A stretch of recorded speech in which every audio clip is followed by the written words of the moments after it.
நுங்கு சாப்பிட்றதால என்னெல்லாம் நன்மைகள் கேட்கலாம் வாங்க. இறைவனால் கொடுக்கப்பட்ட வரப்பிரசாதம்.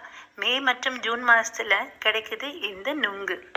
இதில் கார்போஹைட்ரேட்ஸ், கால்சியம் போன்ற அத்தியாவசியமான ஊட்டச்சத்துகள் இருக்குது. குறைந்த கலோரி பழம். நார்ச்சத்து, புரதம் மற்றும் வைட்டமின் சி, ஏ, இ, கே இதெல்லாம் நம்மளுடைய உடல் ஆரோக்கியத்தை அப்படியே பாதுகாத்து வைக்கும். வெயில் எப்படி சுட்டரிச்சா என்ன, நம்ம உடலில் என்ன பிரச்சனை இருந்தாலும் போக்கிடும். நீரிழப்பை சமாளிக்குது. பொதுவாக வெயில் காலத்தில் டீஹைட்ரேஷன் ஆகுமே, அந்த நீரிழப்பை சமாளிக்குது இந்த நுங்கு. உடலை குளிர்ச்சியாக வச்சிருக்கும். எல்லா வைட்டமின்களும் எல்லா தாதுக்களும் இதில் இருக்குது.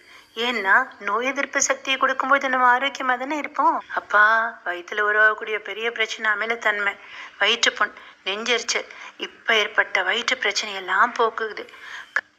கர்ப்பிணி பெண்கள் செரிமான பிரச்சனையால் பாதிக்கப்படுவாங்க. அவங்களும் நொங்கா தேர்ந்தெடுத்து சாப்பிடலாம். அது மட்டுமா, உங்களோட எடையை குறைக்கணும்னு ஆசைப்படுறீங்களா? தாராளமாக சேர்த்துக்கோங்க. அதிக அளவில் நீர்ச்சத்து இருக்குது. வயிற்றை நீண்ட நேரம் நிரம்பி இருக்க வைக்கும். பசி ஏற்படவே ஏற்படாது.